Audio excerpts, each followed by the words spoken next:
Hello future CAs, welcome back to my channel, your one-stop guide for everything related to CA exams. If you are new here, I am Pooja, a chartered accountant.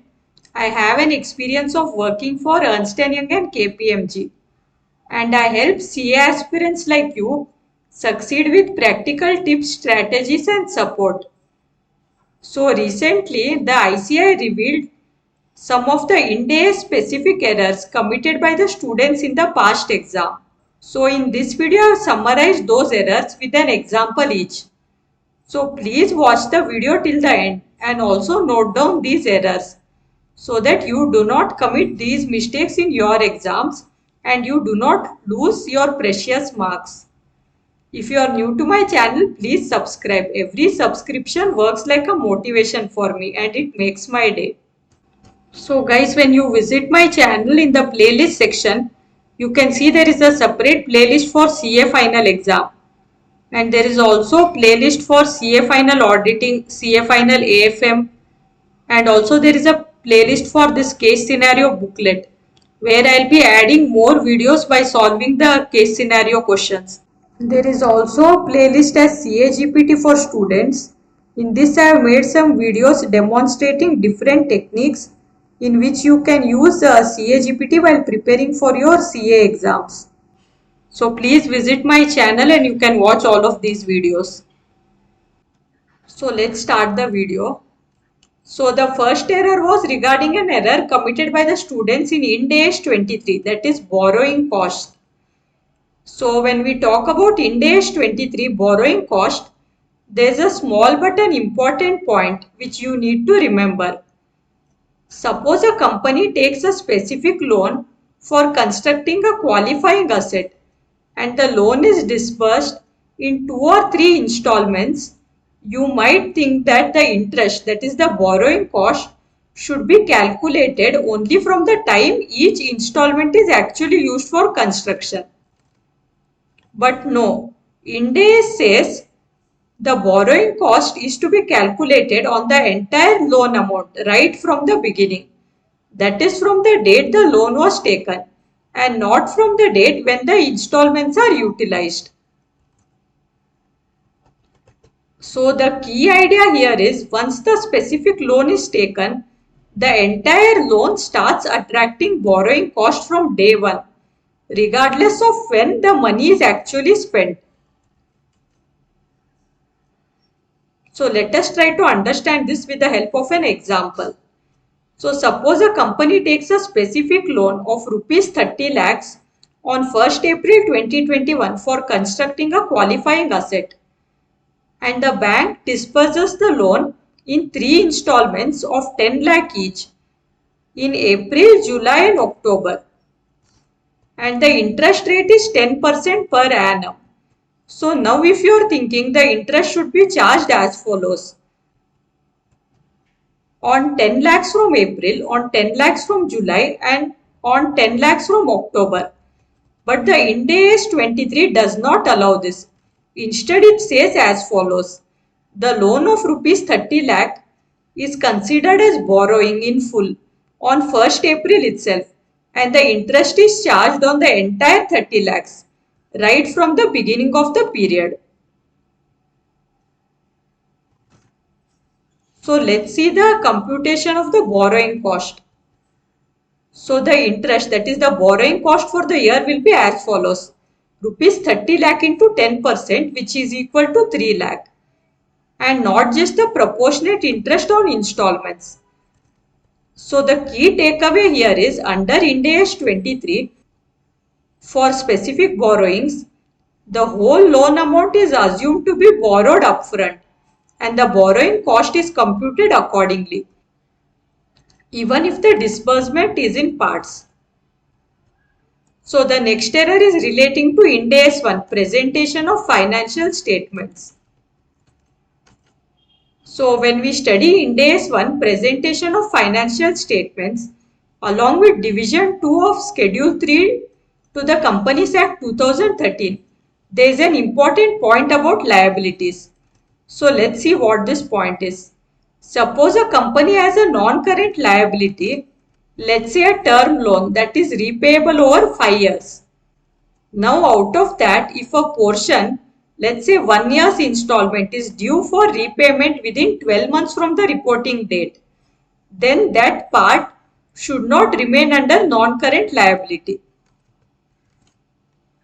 So that part has to be reclassified and it has to be shown as current liability in the balance sheet. So basically, the loan as a whole may be long term, that is non-current, but the portion payable in the next 12 months is short term in nature. So it must be shown as current liability. So let's see the key takeaway here. Always split the liability based on its maturity. Whatever is due within 12 months is current liability and the balance continues as a non-current liability. Now let's try to understand this with the help of an example. So suppose a company has taken a 5-year term loan of rupees 10 lakhs on 1st April 2021. The loan is repayable in 5 equal installments of rupees 2 lakh each starting from 31st March 2022. Out of the total loan of rupees 10 lakh, the next installment of 2 lakh is due within 12 months. This must be shown as current liability. And the balance 8 lakh rupees, which is repayable after 12 months, will be shown as non-current liability. So here the key takeaway is, even though the loan is long term, you must always split it. That is, the current portion of the loan will be the installment or the amount which is due within 12 months, and the non-current portion will be the balance payable after 12 months.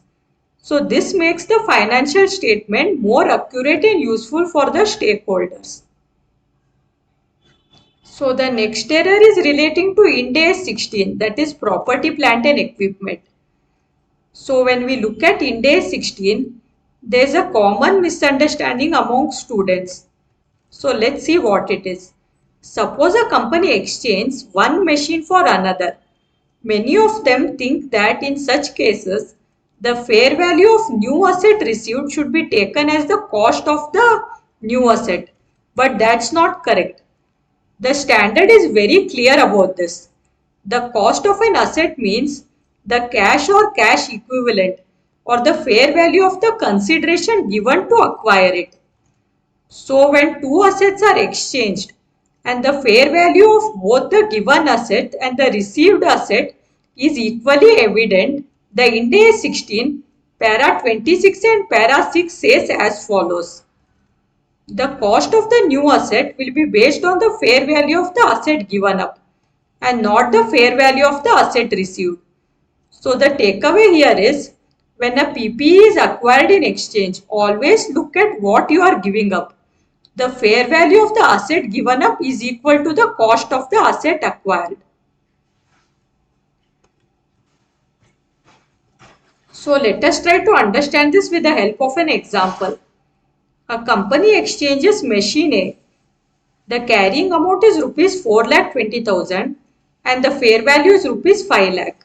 For machine B, the fair value of which is rupees 5 lakh. Now what will be the cost of machine B? So many students think that take the fair value of machine B, that is rupees 5 lakh, as the cost. But the Ind AS says no, the cost should be based on the fair value of the asset given up. So here the fair value of the asset given up, that is machine A, this is also 5 lakh in this case. Therefore the cost of the machine B is rupees 5 lakh.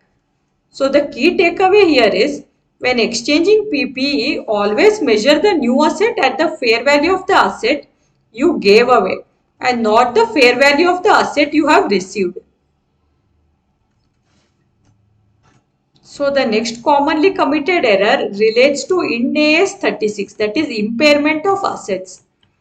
So when we study Ind AS 36, impairment of assets, there is a very important point about reversal of impairment loss that is often misunderstood by students. Let's have a look at it.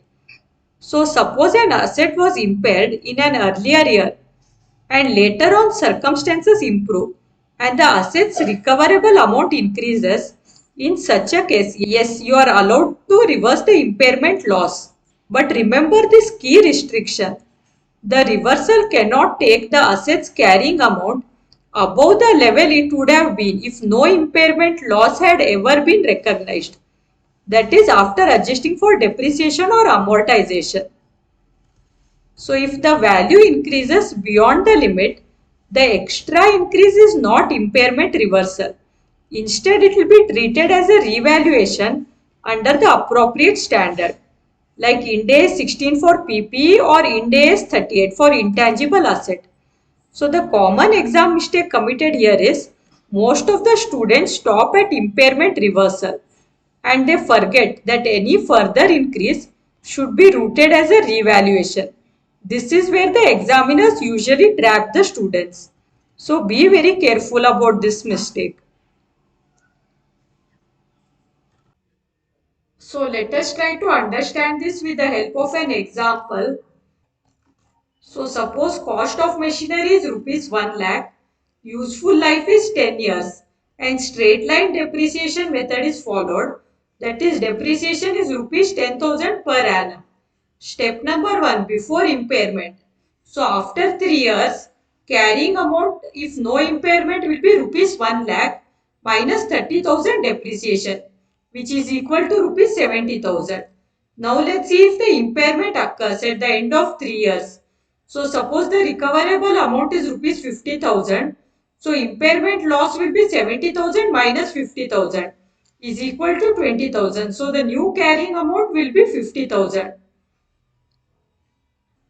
So step number 3, reversal later at the end of 5 years. So suppose the recoverable amount is rupees 80,000. Now let's check the limit. If the no impairment had ever happened, the carrying amount at the end of 5 years will be 1 lakh rupees minus rupees 50,000 is equal to rupees 50,000. And the carrying amount before reversal, that is after depreciation for year 4 and 5 on the impaired amount. So this will come up to rupees 35,714. Now step number 4, maximum reversal allowed, that is rupees 50,000 minus 35,714, rupees 14,286. This goes to the PNL. And the extra increase, that is rupees 80,000 minus 50,000, rupees 30,000. This is not impairment reversal. If the revaluation model is chosen, this goes to the revaluation reserve. Under cost model, it is ignored. So the trap here is, even though the recoverable amount is rupees 80,000, you can reverse only till rupees 50,000. Because if the impairment had not happened, the carrying amount at the end of 5 years would be rupees 50,000. And the balance 30,000 is not reversal. It should be carried over to the revaluation reserve. So we have covered the 4 commonly misunderstood areas. That is the borrowing cost under Ind AS 23, classification of liabilities under Ind AS 1, exchange of property, plant and equipment under Ind AS 16 and reversal of impairment under Ind AS 36. I hope this cleared up the concept and the exam traps around them. If you found this video helpful, do like the video, share it with your friends and also subscribe for more such exam related guidance, strategies and tips. All the best for your exams and I will see you all in the next video.